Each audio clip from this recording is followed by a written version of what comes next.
Hello students, स्वागत है आपका आपके अपने चैनल फी डाइल में।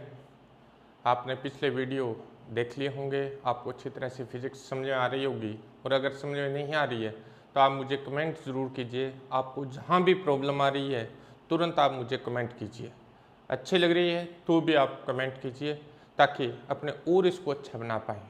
और अगर आपको कहीं ऐसे लग रहा है कि आपको वहाँ समझ में नहीं आ रही है तो भी आप मुझे कमेंट कीजिए, आपको उसका पूरा का पूरा सॉल्यूशन आपको उपलब्ध होगा। आपको समझाया जाएगा कि आपके किस तरह से कहाँ प्रॉब्लम आ रही है। तो अपने पूरा जो है फिजिक्स को अच्छी तरह से रीड करना है। तो आज अपने पढ़ रहे हैं, अपना टॉपिक है आज का डाई इलेक्ट्रिक। क्या है dielectric? Dielectric substance, पराविद्युत पदार्थ। पराविद्युत पदार्थ क्या है? पराविद्युत पदार्थ या डाइलेक्ट्रिक सब्सटेंसेस क्या है? अपने पास इस टाइप के सब्सटेंस है, इस टाइप का मटेरियल है जिसमें इलेक्ट्रिसिटी जो है वो कंडक्ट नहीं होती है, यानी जिसमें इलेक्ट्रिक चार्ज का फ्लो नहीं होता है। ऐसे सब्सटेंस, ऐसे मटेरियल जिनके अंदर अपने पास क्या है, इलेक्ट्रिक चार्ज जो है वो फ्लो नहीं होता है। इलेक्ट्रिक चार्ज जिनमें फ्लो नहीं होता, इलेक्ट्रिक चार्ज जिन सब्सटेंस में, जिन मटेरियल में इलेक्ट्रिक चार्ज जो है वो फ्लो नहीं होता, वो सब्सटेंस या वो मटेरियल जो है, उन मटेरियल को अपने क्या कहते हैं? डाइलेक्ट्रिक सब्सटेंस या पराविद्युत पदार्थ कहते हैं। इनको इंसुलेटर भी कह देते हैं, कुचालक जिनको अपने बोलते हैं। कुचालक ही क्या होते हैं? डाइलेक्ट्रिक सब्सटेंस होते हैं। तो इनके अंदर क्या है? इनके अंदर कभी भी इलेक्ट्रिसिटी कंडक्ट नहीं होती, मीन्स इनके अंदर चार्ज फ्लो नहीं होता है। बट जब अपने इनको क्या करते हैं, एक्सटर्नल इलेक्ट्रिक फील्ड में रखते हैं, जब इन सब्सटेंस को एक्सटर्नल इलेक्ट्रिक फील्ड में रखते हैं तो ये क्या करते हैं, इलेक्ट्रिक बिहेव जो है वो दर्शाते हैं।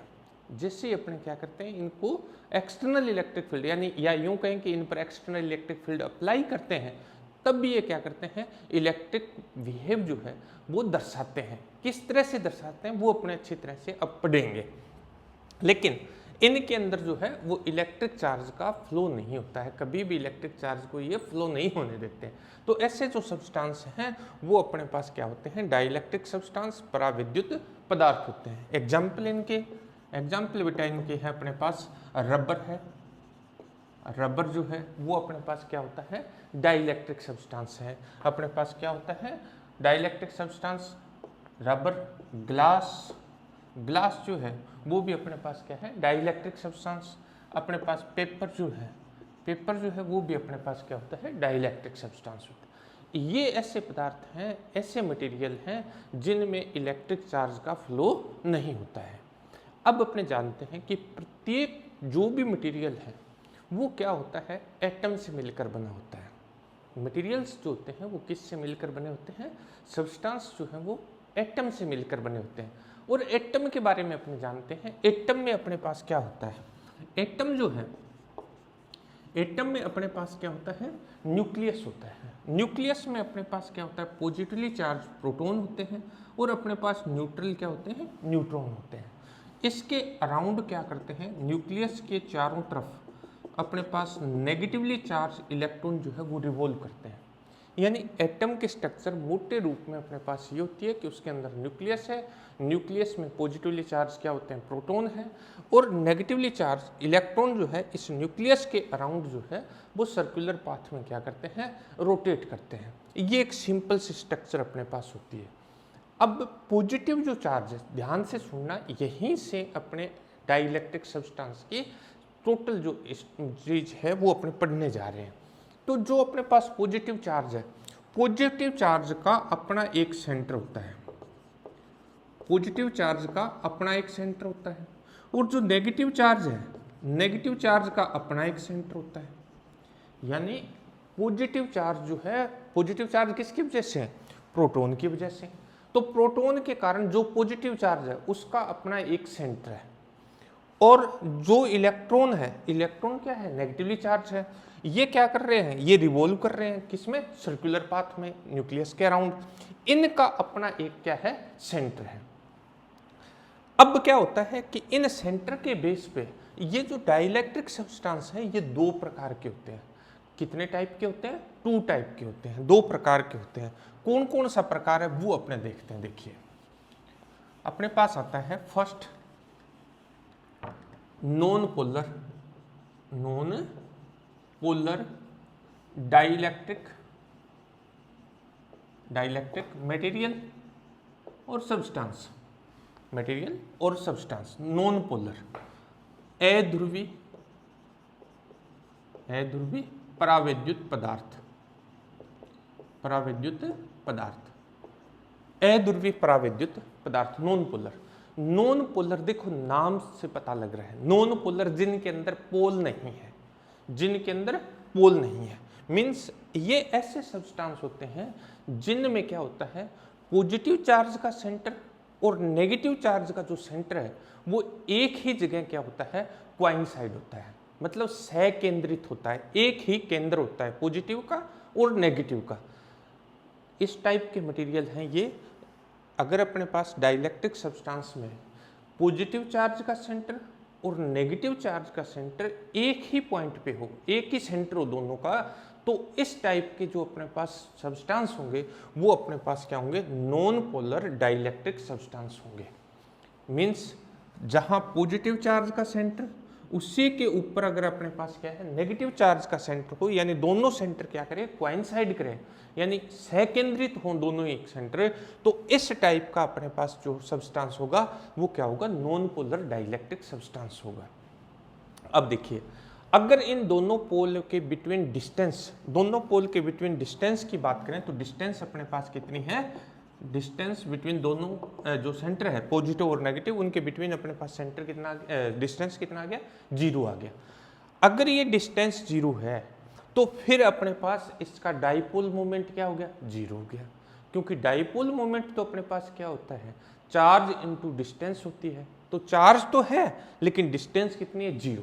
अब सिंपल से शब्दों में देखिए कि एक्सटर्नल इलेक्ट्रिक फील्ड जब तक इन पे नहीं लगाया जाए, इस टाइप के मटेरियल पे एक्सटर्नल इलेक्ट्रिक फील्ड नहीं लगाएंगे तो इनका डाइपोल मोमेंट जो है वो 0 होता है। तो in the absence of external electric field dipole moment of such material are always 0। बाह्य विद्युत क्षेत्र की अनुपस्थिति में अपने पास इस टाइप के जो अपने पास डाइलेक्ट्रिक सब्सटेंस है उनका डाइपोल मोमेंट क्या होता है, 0 होता है। अब इसके एग्जाम्पल देखिए, इसके एग्जाम्पल अपने पास क्या है, नॉन पोलर के एग्जाम्पल अपने पास H2 है, अपने पास CO2 है, यानी ये इस टाइप के हैं जिनमें पॉजिटिव और नेगेटिव का सेंटर जो है वो एक ही पॉइंट पे क्या करेगा, कोइंसाइड करेगा। सेकंड अपने पास आता है polar dielectric substance, polar dielectric substance. Polar क्या होते हैं, पोलर में क्या है, सिंपल सा है, इसमें पोल होंगे, इसमें नॉन पोलर, इसमें कोई पोल नहीं था, और पोलर में क्या होगा, पोल होगा। मीन्स ये है ध्रुवीय परावैद्युत पदार्थ, ध्रुवीय परावैद्युत पदार्थ क्या है अपने पास। देखो पोलर डाइलेक्ट्रिक सब्सटेंस किसे कहते हैं, इसके अंदर अपने पास क्या है, इसके अंदर बेटे अपने पास क्या होगा कि ये ऐसे सब्सटेंस होंगे जिनके अंदर अपने पास पॉजिटिव और नेगेटिव का सेंटर जो है वो अलग अलग जगह होगा। पॉजिटिव का सेंटर अलग होगा, नेगेटिव का सेंटर अलग जगह होगा, यानी पॉजिटिव और नेगेटिव का सेंटर कोइंसाइड नहीं होगा। जैसे इसमें कोइंसाइड था मतलब एक ही जगह था, इस तरह से इनमें एक ही जगह नहीं होगा, बस वो क्या हो गया, पोल बन जाएंगे। तो पोल बन जाएंगे तो वो क्या हो जाएगा, पोलर डाइलेक्ट्रिक सब्सटेंस हो जाएगा। यानी इस टाइप के सब्सटेंस हैं, इस टाइप के मटेरियल अपने पास है जिनमें क्या होता है, पॉजिटिव चार्ज का सेंटर और नेगेटिव चार्ज का सेंटर जो है वो अलग अलग पॉइंट पे होगा। पॉजिटिव और नेगेटिव का सेंटर अपने पास क्या होगा, अलग अलग जगह होगा। अब देखिए जब अलग अलग जगह होगा तो एक्सटर्नल इलेक्ट्रिक फील्ड अगर नहीं भी अप्लाई किया तब भी अपने पास क्या है, इसका पॉजिटिव और नेगेटिव का सेंटर अलग अलग जगह है। बेटे समझ में आ रही है ना बात। तो पॉजिटिव और नेगेटिव का जब सेंटर अलग अलग जगह है तब अपने पास क्या होगा, तब अपने पास इसका क्या होगा, डाइपोल मोमेंट होगा। डाइपोल मोमेंट होगा इसका कब, इन the absence of external electric field. Electric field नहीं भी लगाया, बाह्य विद्युत क्षेत्र नहीं लगाया, तब भी अपने पास क्या है, इनका डाइपोल मोमेंट है। अब अपने पास क्या होगा, अगर इसका डाइपोल मोमेंट है तो मटेरियल का डाइपोल मोमेंट 0 होगा।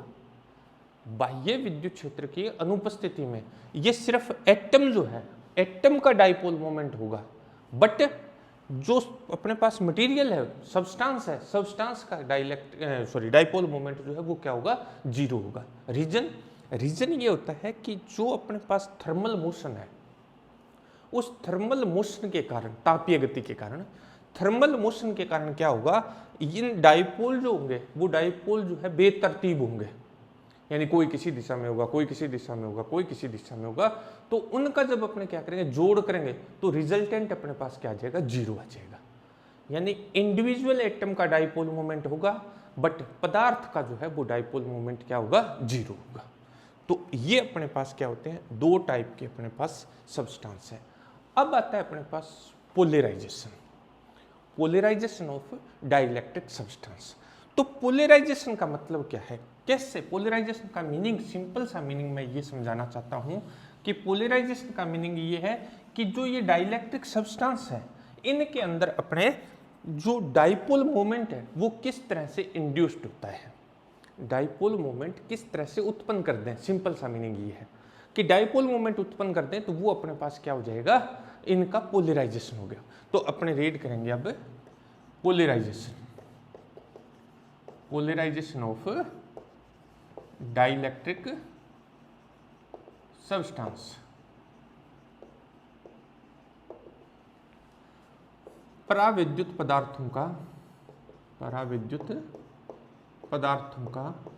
दुर्वण, पराविद्युत पदार्थों का दुर्वण, पोलराइजेशन। अब अपने पोलराइजेशन पढ़ेंगे। पोलराइजेशन क्या है, अपने 2 तरह के डाइलेक्ट्रिक सब्सटेंस होते हैं अपने पास। किस किस तरह के, एक तो है नॉन पोलर और एक अपने पास है पोलर। पहले अपने फिर बात करते हैं कि नॉन पोलर है। जब अपने पास नॉन पोलर डाइलेक्ट्रिक सब्सटेंस पर एक्सटर्नल इलेक्ट्रिक फील्ड अप्लाई करते हैं, नॉन पोलर पर जब अपने एक्सटर्नल इलेक्ट्रिक फील्ड लगाते हैं तो क्या होता है, देखिए नॉन पोलर में अपने पास ये पोजीशन थी। नॉन पोलर जो अपने पास डाइलेक्ट्रिक सब्सटेंस था उसका एटम इस तरह से था, यानी उसका पॉजिटिव का सेंटर और नेगेटिव का सेंटर जो था वो क्या था, कोइंसाइड था, एक ही पॉइंट पे था। अब आपने कोई भी इलेक्ट्रिक फील्ड अप्लाई नहीं किया तो ये सिचुएशन रहेगी, इसका डाइपोल मोमेंट क्या है, 0 है। अपने क्या करते हैं, जब इस पर एक्सटर्नल इलेक्ट्रिक फील्ड अप्लाई करते हैं, मैं किसकी बात कर रहा हूँ, मैं नॉन पोलर की बात कर रहा हूँ, एक बार नॉन पोलर की बात कर, नॉन पोलर डाइलेक्ट्रिक सब्सटेंस की बात। अपने क्या करेंगे, इस पे एक्सटर्नल इलेक्ट्रिक फील्ड अप्लाई कर देंगे। जैसे ही अपने एक्सटर्नल इलेक्ट्रिक फील्ड अप्लाई करेंगे तो जो चार्जेस होते हैं, इन चार्जेस पे क्या होता है, फोर्स अप्लाई होता है, चार्जेस पे फोर्स लगता है। तो अपने पास क्या होगा, पॉजिटिव जो चार्ज है उस पे इस फील्ड की डायरेक्शन में फोर्स अप्लाई हो जाएगा, और जो नेगेटिव चार्ज है उस पर इसके ओपोजिट डायरेक्शन में। तो पॉजिटिव और नेगेटिव का सेंटर जो है वो अलग अलग हो जाएगा। यानी अपने पास क्या होगा, पॉजिटिव पे फोर्स अप्लाई होगा किसमें, इलेक्ट्रिक फील्ड की डायरेक्शन में, और नेगेटिव पे जो फोर्स अप्लाई होगा वो इलेक्ट्रिक फील्ड की ओपोजिट डायरेक्शन में। तो पॉजिटिव और नेगेटिव का सेंटर क्या हो गया, अलग अलग हो गया। अब एक चीज यहाँ ध्यान रखना, देखो तो ये तो क्या है, इनके बीच की दूरी क्या होनी चाहिए, बढ़ती जानी चाहिए, लेकिन नहीं बढ़ती। क्यों, क्योंकि जैसे इनका सेंटर अलग अलग होता है तो इनके बीच में क्या है, इलेक्ट्रोस्टैटिक अट्रैक्शन फोर्स अप्लाई हो जाता है। क्योंकि ये क्या है, ओपोजिट चार्ज है। ओपोजिट चार्ज में अपने रीड किया था क्या, कि ओपोजिट चार्ज में अपने पास क्या होता है, ओपोजिट चार्ज में अट्रैक्शन फोर्स, आकर्षण बल लगता है। तो ये अट्रैक्शन फोर्स अप्लाई होता है, एक्सटर्नल इलेक्ट्रिक फील्ड के कारण ये एक दूसरे से क्या हो रहे हैं, दूर जा रहे हैं। तो ये दोनों फोर्स एक दूसरे को क्या करते हैं, कैंसिल आउट कर देते हैं, और एक पर्टिकुलर डिस्टेंस पे ये स्टॉप हो जाते हैं। तो अपने पास क्या है कि इसके अंदर क्या हुआ, जैसे ही पॉजिटिव और नेगेटिव का सेंटर अलग अलग हुआ तो अपने पास क्या आएगा, डाइपोल मोमेंट आ जाएगा, डाइपोल मोमेंट आ जाएगा, sorry dipole moment. Dipole moment इसमें क्या होगा, इंड्यूस्ड हो जाएगा। ये जो डाइपोल मोमेंट है इसे इंड्यूस्ड डाइपोल मोमेंट कहते हैं।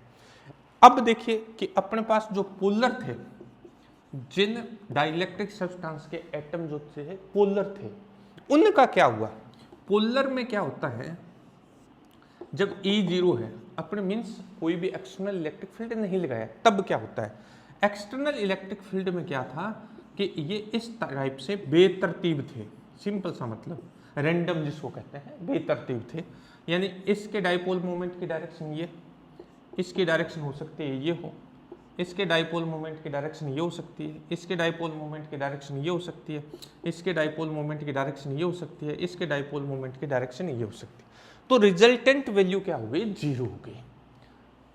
अपने पास टोटल डाइपोल मोमेंट क्या था, 0। यानी हर एक एटम के पास था डाइपोल मोमेंट, बट ये जो मटेरियल है, इस मटेरियल का डाइपोल मोमेंट क्या हो गया, 0 हो गया। अब क्या करते हैं अपने, अब अपने पास है, देखो जैसे अपने एक्सटर्नल इलेक्ट्रिक फील्ड अप्लाई करेंगे, इलेक्ट्रिक फील्ड अप्लाई करेंगे तो अपने को पता है और अपने पढ़ भी चुके, क्या पढ़ चुके कि जब अपने किसी डाइपोल को इलेक्ट्रिक फील्ड में रखते हैं तो डाइपोल पे क्या लगता है, टोरक अप्लाई होता है, बला गुण लगता है। टोरक जो अप्लाई होता है, उस टोरक के कारण क्या होगा, ये अलाइंड हो जाएंगे, ये संरेखित हो जाएंगे। अलाइंड मतलब ये जो इलेक्ट्रिक फील्ड अपने अप्लाई कर रहे हैं उसकी डायरेक्शन में आ जाएंगे सारे के सारे, और जब सारे के सारे उस डायरेक्शन में आ जाएंगे तो इसमें क्या होगा, इसके अंदर अपने पास डाइपोल मोमेंट जो है वो इंड्यूस्ड हो गया। यहाँ भी डाइपोल मोमेंट इंड्यूस्ड हो गया, यहाँ भी डाइपोल मोमेंट क्या हो गया, इंड्यूस्ड हो गया। देखिए जब अपने किसी भी डाइलेक्ट्रिक सब्सटेंस को, सिंपल सा एक लाइन की बात है अब कि अपने क्या किया, डाइलेक्ट्रिक जो सब्सटेंस था उसको एक्सटर्नल इलेक्ट्रिक फील्ड में रखा। जैसे अपने एक्स को एक्सटर्नल इलेक्ट्रिक फील्ड में रखा, अब यहाँ कोई ये मीनिंग नहीं है किसको रखा, बिपोलर को रखा या नॉन पोलर को, उससे कोई लेना देना नहीं। अपने बात सिंपल सा कर रहे हैं कि जब अपने डाइलेक्ट्रिक सब्सटेंस को एक्सटर्नल इलेक्ट्रिक फील्ड में रखा तब उसमें क्या हुआ, डाइपोल मोमेंट इंड्यूस्ड हो गया। डाइपोल मोमेंट क्या हो गया, इंड्यूस्ड हो गया। डाइपोल मोमेंट इंड्यूस्ड हुआ, किस वजह से हुआ, एक्सटर्नल इलेक्ट्रिक फील्ड की वजह से। तो ये जो डाइपोल मोमेंट इंड्यूस्ड होता है इसी को अपने क्या कहते हैं, पोलराइजेशन कहते हैं। यानी एक्सटर्नल इलेक्ट्रिक फील्ड की वजह से जो अपने पास क्या है, डाइलेक्ट्रिक सब्सटेंस है, उनके अंदर क्या होता है, उनके अंदर अपने पास डाइपोल मोमेंट इंड्यूस्ड होता है, और इसको क्या कहते हैं अपने, इसको अपने पोलराइजेशन कहते हैं। समझे आगे बात। और इस पोलराइजेशन की जो वैल्यू है वो पोलराइजेशन की वैल्यू इस तरह से दी जाती है, पी जो कितना अपने पास डाइपोल मोमेंट इंड्यूस्ड हो गया वो होता है P is equal to alpha epsilon E. Alpha जो है वो अपने पास एक कांस्टेंट ऑफ प्रोपोर्शनलिटी है। इसे क्या कहते हैं, इसे एटॉमिक पोलराइजेबिलिटी कहते हैं। एटॉमिक पोलराइजेबिलिटी कहा जाता है, आणविक ध्रुवणता कहते हैं, एटॉमिक पोलराइजेबिलिटी बोलते हैं इसे। और इसका जो यूनिट है अल्फा का यूनिट होता है मीटर क्यूब। अल्फा का जो यूनिट है वो मीटर क्यूब। और इसमें अपने पास अल्फा की जो वैल्यू है डाइलेक्ट्रिक सब्सटेंस के लिए, अल्फा की जो वैल्यू होती है वो ऑलमोस्ट 10⁻⁻29 से लेकर 10⁻29 से लेकर 10⁻⁻30 मीटर क्यूब तक होती है। यानी डाइलेक्ट्रिक सब्सटेंस के लिए ये एटॉमिक जो पोलराइजेबिलिटी है, इस एटॉमिक पोलराइजेबिलिटी की वैल्यू जो होती है 10⁻⁻29 से 10⁻⁻30 मीटर क्यूब होती है। इसकी यूनिट अपने पास क्या होती है, मीटर क्यूब होती है। जर्नल से स्टडी अपने पास ये हो गई कि पोलराइजेशन का मीनिंग क्या है। सिंपल सा मीनिंग ये है कि जब अपने किसी भी डाइलेक्ट्रिक सब्सटेंस को जब एक्सटर्नल इलेक्ट्रिक फील्ड में रखते हैं, या उल्टा बोल दें कि डाइलेक्ट्रिक सब्सटेंस पे जब एक्सटर्नल इलेक्ट्रिक फील्ड अप्लाई करते हैं तब क्या होता है, तब उसमें डाइपोल मोमेंट इंड्यूस्ड होता है। और डाइपोल मोमेंट इंड्यूस्ड होता है, इसी को क्या कहते हैं, पोलराइजेशन ऑफ डाइलेक्ट्रिक सब्सटेंस कहते हैं। अब अपने थोड़ा सा क्या है फॉर्मूले के बेस में इसको रीड करना चाहेंगे अपने अच्छी तरह से।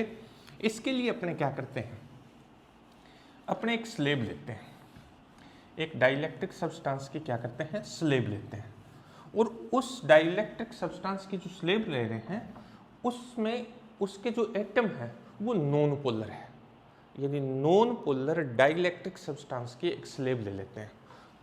ये अपने पास एक स्लेब है किसकी, नॉन पोलर एटम है इसके और डाइलेक्ट्रिक सब्सटेंस है, तो अपने पास ये स्लेब है ABC। अब क्या करते हैं, इस पर अपने एक्सटर्नल इलेक्ट्रिक फील्ड लगाते हैं। अब एक्सटर्नल इलेक्ट्रिक फील्ड लगाएंगे कैसे, एक्सटर्नल इलेक्ट्रिक फील्ड लगाने के लिए अपने दो प्लेट ले लेते हैं, एक पॉजिटिव प्लेट है P1 नाम दे देते हैं, दूसरे को P2।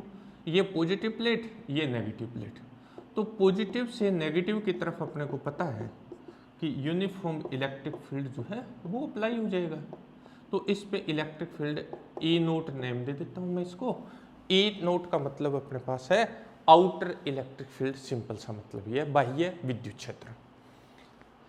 जब अपने क्या करेंगे, इस पे इसके एटम जो थे वो नॉन पोलर थे, नॉन पोलर एटम पे जब अपने क्या करते हैं एक्सटर्नल इलेक्ट्रिक फील्ड लगाते हैं तो उनका पोलराइजेशन होता है। उनका पोलराइजेशन कैसे हो जाएगा, इनका पोलराइजेशन ऐसे हो जाएगा positive negative, positive negative, positive negative, इस तरह से। क्यों, क्योंकि पॉजिटिव जो है वो अप्लाइड इलेक्ट्रिक फील्ड की डायरेक्शन में और नेगेटिव जो है वो अप्लाइड इलेक्ट्रिक फील्ड की ऑपोजिट डायरेक्शन में क्या करता है मूव करता है। दोबारा सुनिए एक बार, शायद मैं उल्टा बोल गया। Positive charge applied electric field की डायरेक्शन में और नेगेटिव चार्ज जो है वो अप्लाइड इलेक्ट्रिक फील्ड की ऑपोजिट डायरेक्शन में क्या करता है मूव करता है। तो इस तरह की पोजीशन आ जाएगी। थे ये नॉन पोलर एटम, लेकिन जब अपने इसको इस पर एक्सटर्नल इलेक्ट्रिक फील्ड अप्लाई किया तो अपने पास ये पोलर हो गए, मतलब पॉजिटिव और नेगेटिव अलग अलग हो। अब एक सिंपल सा तरीका देखिए, ये प्लेट पॉजिटिव है, ये कंडक्टर स्लेब है, कंडक्टर स्लेब में क्या होंगे इलेक्ट्रॉन होंगे। उन इलेक्ट्रॉन यानी जो एटम है उन एटम में क्या होंगे इलेक्ट्रॉन और प्रोटॉन होंगे। उन इलेक्ट्रॉनों को ये पॉजिटिव अपनी तरफ आकर्षित कर लेगा और जो उसके अंदर अपने पास इलेक्ट्रॉन इधर आकर्षित होंगे तो दूसरी तरफ क्या हो जाएगा पॉजिटिव चार्ज। सिंपल सा अपने पास ये। अब अपने पास ये देखिए, इस स्लेब का ये इतना पार्ट जो है जो मैंने डॉटेड लाइन बनाई है, इसके अंदर जो है जो डॉटेड लाइन बनाई है उसके अंदर देखिए पॉजिटिव नेगेटिव ये एक दूसरे से कैंसिल हो जाएंगे। यानी इस स्लेब का ये BC जो है, ये BC सरफेस जो है वो तो क्या हो गया पॉजिटिव चार्ज, और ये AD सरफेस जो है वो क्या हो जाएगा नेगेटिव चार्ज हो जाएगा। इससे क्या होगा, इसके अंदर इंड्यूस्ड इलेक्ट्रिक फील्ड होगा EI, induced electric field EI उत्पन्न हो जाएगा। EI की डायरेक्शन क्या होगी पॉजिटिव से नेगेटिव की तरफ, यानी जो अपने अप्लाई किया है उसके ऑपोजिट डायरेक्शन में क्या होगा इलेक्ट्रिक फील्ड प्रोड्यूस हो जाएगा। अब अपने ये देख रहे हैं हर एक एटम जो है, जो एटम था, एटम में क्या हुआ, एटम में पॉजिटिव और नेगेटिव का अलग अलग हो गए, पॉजिटिव चार्ज और नेगेटिव चार्ज क्या हो गया अलग अलग। मान लेते हैं कि अपने पास क्या है, ये जो डिस्टेंस है वो कितना है x मीटर है और अपने पास ये जो चार्ज है वो क्यू कूलम है। तो अपने पास हर एक एटम में क्या हुआ डाइपोल मोमेंट इंड्यूस्ड हुआ। Dipole moment in each atom, हर एक एटम में अपने पास डाइपोल मोमेंट हो गया P = Q × X। देखो दोबारा कि हर एक एटम जो था, पहले एटम की पोजीशन ये थी क्योंकि अपने पास ये नॉन पोलर है, पॉजिटिव और नेगेटिव क्या थे कोइंसाइड थे, तो ये जब पोजीशन थी तो इसका डाइपोल मोमेंट 0 था। जब अपने एक्सटर्नल इलेक्ट्रिक फील्ड अप्लाई कर दिया तो पॉजिटिव और नेगेटिव में क्या हो गया सेपरेशन हो गया, जिससे अपने शो कर रहे हैं। इस टाइम अपने इस सेपरेशन को मान लिया कितना है x मीटर है, और ये अपने पास जो चार्ज है उसकी वैल्यू अपने पास कितनी है Q है। तो अपने पास डाइपोल मोमेंट कितना हो गया हर एक एटम का, वो अपने पास आ गया P = Q × X। अगर अपने पास क्या है कि इसमें एटम डेंसिटी जो है वो n एटम पर मीटर क्यूब है, n एटम पर मीटर क्यूब एटम डेंसिटी, मतलब यूनिट वॉल्यूम में एटम जो है वो अपने पास n है, यानी अपने पास क्या है, एटम डेंसिटी जो है, एटम डेंसिटी अपने पास है n पर मीटर क्यूब, n पर मीटर क्यूब। तो अपने पास यूनिट जो अपने पास वॉल्यूम है, यूनिट वॉल्यूम में अपने पास डाइपोल मोमेंट कितना हो जाएगा, total dipole moment P is equal to आ जाएगा n इंटू पी। ये एक एटम का था और एटम अपने पास है कितने n, तो अपने पास आ जाएगा NP। तो P इज इक्वल टू अपने पास आ जाएगा n इंटू पी की वैल्यू पुट कर देते हैं, QX आ जाएगा। अगर इसका यूनिट राइट करें तो इसका आ जाएगा पर मीटर क्यूब, इसका आ गया कूलाम, इसका आ गया मीटर। तो इसका यूनिट बन गया अपने पास कूलाम पर मीटर स्क्वायर, इसका यूनिट अपने पास बन गया कूलाम पर मीटर स्क्वायर। मतलब जो इंड्यूस्ड डाइपोल मोमेंट है, इंड्यूस्ड डाइपोल मोमेंट का यूनिट अपने पास हो गया कितना, sorry coulomb per metre square, wrong write कर दिया, दोबारा देखिए आपने। इसका यूनिट आएगा क्यों, क्योंकि ये number per metre cube into coulomb into अपने पास आ जाएगा मीटर, इस मीटर से ये मीटर स्क्वायर रह जाएगा, तो कूलाम पर मीटर स्क्वायर रह जाएगा अपने पास। अब देखो अपने पास ये जो यूनिट होती है, ये यूनिट किसकी होती है, ये यूनिट तो सरफेस चार्ज डेंसिटी की होती है। तो अपने इसको लिख सकते हैं सिग्मा आई, इंड्यूस्ड चार्ज डेंसिटी, यानी ये चार्ज डेंसिटी जो है वो इंड्यूस्ड हो गई। अब अपने देखते हैं कि ये जो इंड्यूस्ड चार्ज डेंसिटी आ गई तो इंड्यूस्ड इलेक्ट्रिक फील्ड आ जाएगा अपने पास। तो इलेक्ट्रिक फील्ड की वैल्यू क्या हो जाएगी, इंड्यूस्ड इलेक्ट्रिक फील्ड अपने पास आ जाएगा, जो स्लैब में अपने पास आया है उसकी वैल्यू अपने पास क्या आ जाएगी, induced electric field E i is equal to आ जाएगा sigma i upon epsilon. Sigma i कैसे आया, सिग्मा आई जो है वो अपने पास ये रहा सिग्मा आई, और एप्सिलॉन क्योंकि ये मीडियम है तो अपने एप्सिलॉन यूज करेंगे। ये क्या होती है, इलेक्ट्रिक परमिटिविटी ऑफ मीडियम। अब ए आई इज इक्वल टू अपने पास आ जाएगा पी अपॉन एप्सिलॉन। ये इक्वेशन नंबर अपने पास आ गई क्या, 1। अब देखो आपने क्या किया, अपने एक्सटर्नल इलेक्ट्रिक फील्ड ये लगाया था, ये अपने पास इंड्यूस्ड इलेक्ट्रिक फील्ड है, तो रिजल्टेंट इलेक्ट्रिक फील्ड क्या हो जाएगा, resultant electric field, electric field, resultant electric field अपने पास आएगा क्या, E इज इक्वल टू अपने पास आ जाएगा E0 माइनस EI। ये जो आपने लगाया है आउटर इलेक्ट्रिक फील्ड है, ये इंड्यूस्ड इलेक्ट्रिक फील्ड है। तो E इज इक्वल टू अपने पास आ जाएगा E0 माइनस EI। तो E इज इक्वल टू अपने पास E0 माइनस ये आ जाएगा P upon epsilon. Equation number 1 use कर ले, ये आ जाएगी इक्वेशन नंबर 2। अब देखिए जो अपने पास डाइलेक्ट्रिक सब्सटेंस होते हैं, उन डाइलेक्ट्रिक सब्सटेंस में क्या होता है, जो इलेक्ट्रिक फील्ड अपने अप्लाई करते हैं और जो रिजल्टेंट इलेक्ट्रिक फील्ड होता है, दोबारा सुनिए, डाइलेक्ट्रिक सब्सटेंस पे जो अपने इलेक्ट्रिक फील्ड अप्लाई करते हैं और जो रिजल्टेंट इलेक्ट्रिक फील्ड होता है, देखिए ये क्या था, एक्सटर्नल इलेक्ट्रिक फील्ड या अप्लाई किया था वो, और ये था अपने पास रिजल्टेंट इलेक्ट्रिक फील्ड। इनका रेशो हमेशा कांस्टेंट होता है। For dielectric substance applied electric field, ratio of applied electric field to resultant electric field always constant, and this ratio is equal to dielectric constant।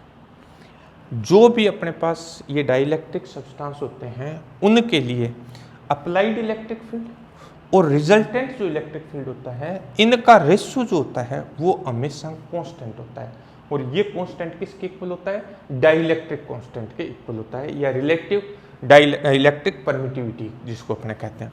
तो ये इक्वेशन नंबर अपने पास आ गई कितनी, 3rd। नेक्स्ट अपने पास आता है मोस्ट इंपोर्टेंट है इलेक्ट्रिक ससेप्टिबिलिटी। मोस्ट इंपोर्टेंट अपने पास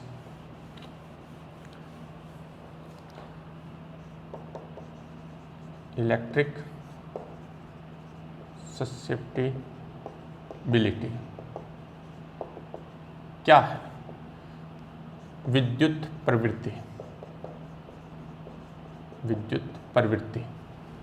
इलेक्ट्रिक ससेप्टिबिलिटी क्या है, देखिए जो डाइलेक्ट्रिक सब्सटेंस होते हैं इनमें जो डाइपोल मोमेंट इंड्यूस्ड होता है, डाइलेक्ट्रिक सब्सटेंस में जो डाइपोल मोमेंट इंड्यूस्ड होता है वो रिजल्टेंट इलेक्ट्रिक फील्ड के डायरेक्टली प्रोपोर्शनल होता है। डाइपोल मोमेंट जो है इंड्यूस्ड डाइपोल मोमेंट ये डायरेक्टली प्रोपोर्शनल होता है resultant electric field, resultant electric field. जो रिजल्टेंट इलेक्ट्रिक फील्ड है उसके डायरेक्टली क्या होता है, प्रोपोर्शनल। इंड्यूस्ड डाइपोल मोमेंट को अपने P से लिख रहे हैं, तो P is directly proportional, resultant electric field E है तो डायरेक्टली प्रोपोर्शनल E आ गया। तो P इज इक्वल टू अपने पास आ जाएगा काई, इट इज कॉल्ड काई E एप्सिलॉन E। ये अपने पास क्या है, कांस्टेंट ऑफ प्रोपोर्शनलिटी है, काई E, इसको बोलते हैं काई, CHI काई। ये काई E जो है वो constant of proportionality, it is called electric susceptibility, ये विद्युत प्रवृत्ति कहलाती है। अब अपने पास एप्सिलॉन क्यों आया, देखिए यहाँ थोड़ा सा ध्यान रखना है, एप्सिलॉन क्यों आया, क्योंकि कांस्टेंट ऑफ प्रोपोर्शनलिटी अगर यूज कर रहे हैं अपने तो एक ही अपने पास कांस्टेंट आना चाहिए था, वो क्या था, काई। अगर इसको यूज नहीं करते हैं तो काई की कोई ना कोई यूनिट आ जाएगी, जबकि काई जो है वो यूनिट लेस और डायमेंशन लेस होती है, यानी काई की न तो कोई यूनिट होती है और न ही कोई विमा होती है, ठीक है। ये डायमेंशन लेस और यूनिट लेस होती है, तो इसको डायमेंशन लेस और यूनिट लेस बनाने के लिए एप्सिलॉन से मल्टीप्लाई करना पड़ता है इसको। तो ये अपने पास क्या आ गया, एक कांस्टेंट आ गया, और इस कांस्टेंट को अपने क्या कहते हैं, इलेक्ट्रिक ससेप्टिबिलिटी कहते हैं। ये इक्वेशन नंबर अपने पास आ गई 4। इक्वेशन 4 से P की जो वैल्यू है वो अपने किस में रख देते हैं, 2 में रख देते हैं। इक्वेशन 2 and 4, 2 और 4 को अपने यूज कर ले तो अपने पास E इज इक्वल टू क्या आ जाएगा, E0 माइनस काई E एप्सिलॉन E अपोन अपने पास क्या आ जाएगा, एप्सिलॉन से एप्सिलॉन कैंसिल हो जाएगा। E इज इक्वल टू अपने पास आ जाएगा E0 माइनस काई E इंटू E आ जाएगा। इसको इधर ले आए, ये अपने पास आ जाएगा E कॉमन, यह आ जाएगा 1 plus chi E is equal to आ जाएगा E नोट। इसको अपने क्या राइट कर सकते हैं, इसको अपने राइट कर सकते हैं, देखिए 1 plus chi E is equal to अपने पास आ जाएगा E नोट अपॉन E। अब इक्वेशन 3 यूज कर लेते हैं। इक्वेशन 3 यूज करेंगे तो अपने पास आ जाएगा 1 plus chi E is equal to E naught over E अपने पास होता है epsilon R, using equation 3 equation इसमें यूज कर ली, और काई E इज इक्वल टू अपने पास आ जाएगा एप्सिलॉन R माइनस 1। ये अपने पास किसमें, इलेक्ट्रिक ससेप्टिबिलिटी और डाइलेक्ट्रिक कांस्टेंट जो था अपने पास, या रिलेटिव इलेक्ट्रिक परमिटिविटी थी, उसमें अपने पास क्या आ गया, रिलेशन आ गया। मोस्ट इंपॉर्टेंट रिलेशन है, बहुत सारे टाइम पे इस पे बेस्ड न्यूमेरिकल पूछ लिया जाता है। सिंपल सा है बिल्कुल। अपने क्या किया, अपने देख लिया कि किस तरह से जो अपने पास डाइलेक्ट्रिक सब्सटेंस होते हैं उनको जब एक्सटर्नल इलेक्ट्रिक फील्ड में रखते हैं तो उनमें डाइपोल मोमेंट जो है वो किस तरह से इंड्यूस्ड होता है। ये अपने पास इनका एक बिहेवियर जो है एक्सटर्नल इलेक्ट्रिक फील्ड में वो अपने पढ़ लिया। तो ये था अपने पास इलेक्ट्रिक ससेप्टिबिलिटी। तो इलेक्ट्रिक ससेप्टिबिलिटी और डाइलेक्ट्रिक कांस्टेंट जो है उनमें अपने पास रिलेशन आ गया। तो ये अपने पास कैपेसिटेंस था। यहाँ अपने पास थ्योरेटिकल पोर्शन जो है इलेक्ट्रोस्टैटिक्स का कंप्लीट हो जाता है। आप अच्छी तरह से इसको रीड कीजिए, अच्छी तरह से पढ़िए, मन लगा के पढ़िए आप, और जहाँ भी आपको प्रॉब्लम हो बेटा अच्छी तरह से पढ़ेंगे तो आपको कहीं भी कहीं प्रॉब्लम नहीं आएगी। और अगर फिर भी आपको प्रॉब्लम आती है तो कमेंट बॉक्स में कमेंट ज़रूर कीजिए। चाहे प्रॉब्लम आ रही है तो भी कमेंट कीजिए, आपको वीडियो अच्छा लग रहा है तो कमेंट कीजिए, ताकि आपको और अच्छी तरह से बताया जा सके। जितना अच्छी तरह से आप पढ़ेंगे आपको उससे ज़्यादा अच्छी तरह से और बताया जाएगा। थैंक्स।